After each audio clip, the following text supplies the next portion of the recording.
नमस्कार, मैं हूं जेपी जायसवाल। आप देख रहे हैं सर्च इंडिया 24 न्यूज। आइए नजर डालते हैं आज की कुछ प्रमुख खबरों पर। पत्रकारिता और सामाजिक समस्याओं के समाधान के लिए लोक स्वातंत्र्य के हाथ मजबूत करें। प्रकाश अंधारे व गणमान्य। शिक्षकों को पत्रकारिता करने की अनुमति देने की मांग। लोक स्वातंत्र्य पत्रकार महासंघ के मुंबई सम्मेलन में विभिन्न पीड़ितों एवं पद्मश्री शिक्षण महर्षि स्वर्गीय डॉक्टर DY पाटिल को श्रद्धांजलि। अकोला मुंबई अनुचित घटनाओं की खबरों का प्रसारण एवं प्रकाशन करने के कारण अनैतिक प्रवृत्तियों द्वारा पत्रकारों पर होने वाले हमलों तथा विभिन्न योजनाओं के आर्थिक लाभों से वंचित रह जाने के कारण पत्रकारों को भारी परेशानियों का सामना करना पड़ रहा है।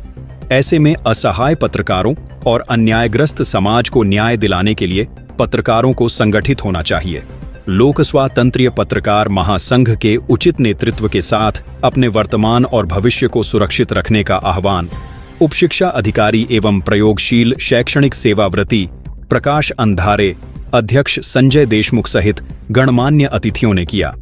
इस अवसर पर प्रवीण लाड़, दैनिक नवशक्ति के नितिन बोम्बाले और जगदीश प्रसाद करोतिया ने संगठन की प्रगति की सराहना करते हुए इसे और मजबूत बनाने के लिए सभी से एकजुट होकर आगे आने का आह्वान किया।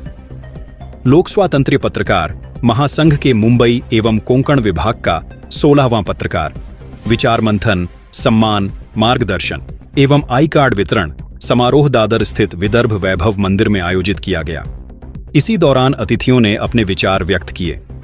कार्यक्रम में राष्ट्र संत तुकडोजी महाराज, कर्मयोगी संत गाडगे बाबा और अन्य महापुरुषों को नमन एवं अभिवादन किया गया।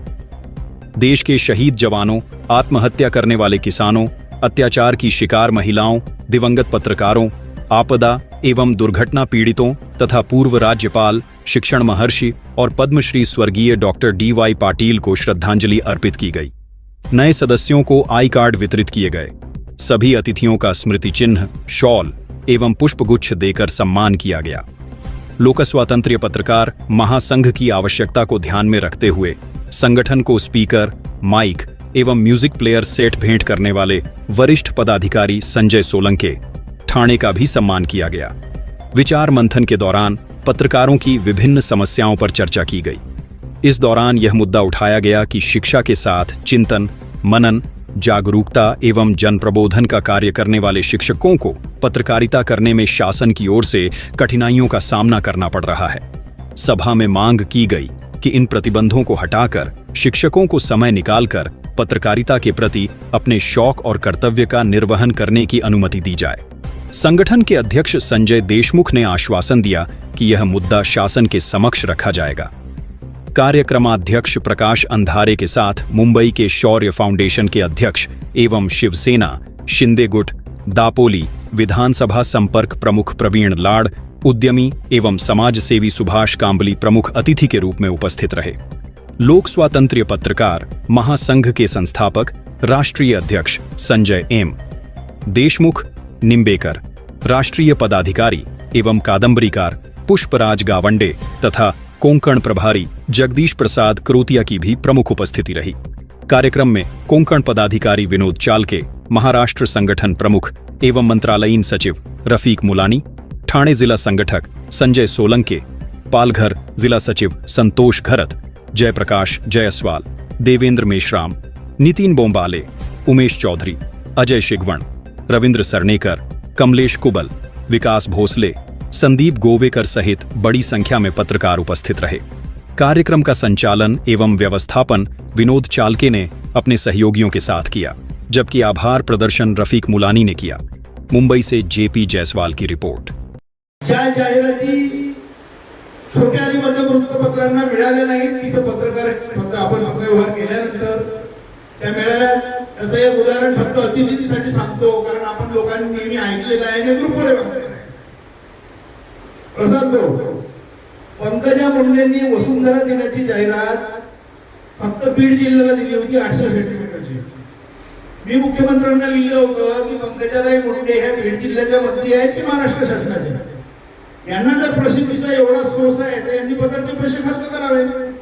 अन्यथा हे पैसे हीच भाषा केली, अन्यथा हे पैसे पंकजा मुंडे यांच्याकडे वसूल करण्यात यावे किंवा याच आकारमानाची 800 सेंटीमीटरची जाहिरात महाराष्ट्रातल्या सबंध लघु आणि मध्य वृत्तपत्रांना देण्यात यावे.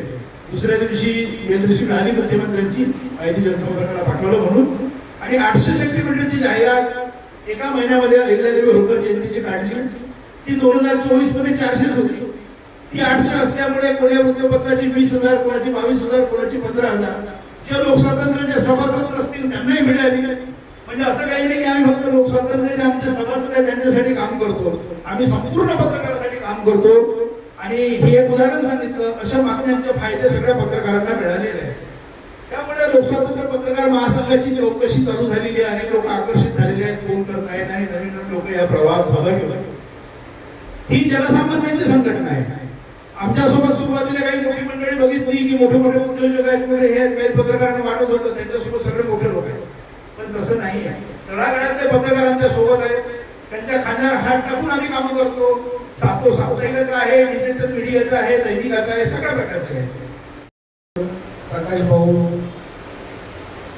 त्यानंतर आपले प्रवीण लाड सर, सुभाष कांबळी सर, ज्येष्ठ साहित्यिक पुष्पराज गावंडे सर, आपल्या संस्थेचे संस्थापक अध्यक्ष संजय देशमुख साहेब, आणि खास करून बोईसरवरून येणारे, म्हणजे 2 तास यायला आणि 2 तास जायला असा विशेष परिश्रम करून येणारे जगदीश प्रसाद करोतिया सर, या सर्वांचे मी आभार मानतो.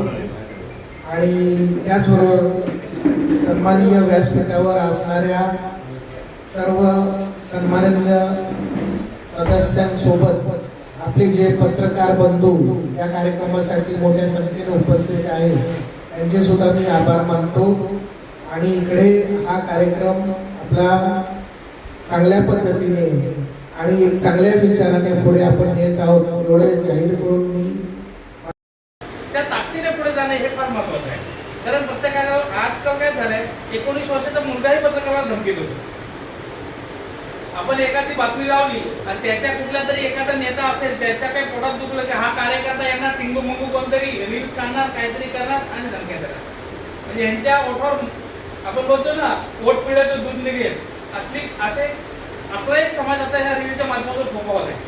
पण यांना कुठेतरी ह्याचा किंवा ह्यांच्या नाग्यात जर दाबायचं असतील तर आपल्या सरकारने एकत्र येऊन शासन दरबारी किंवा मगाशी सर म्हणाले की संघटनेमध्ये आपण जर एकत्र आलो तर त्यांचा जो प्रॉब्लेम होता, त्यांना जे आता जो त्रास त्यांनी जो सांगितला, तर ते आपण जसं मगाशी सर म्हणाले की आपण एक असलो तर ते थोडं कमवत असतो, पण आपण 5 जण एकत्र आलो तर ते मजबूत संघटना होतं आणि ते त्या ताकदीने त्याच धर्तीवर आपला पत्रव्यवहार होतो. आणि जर आपण सगळ्यांनी मिळून संजय देशमुख सरांच्या पाठीमागे ठामपणे उभे राहून जर केलं तर पत्रकारांचे प्रश्नही मार्गी लागतील असा मला ठाम विश्वास आहे.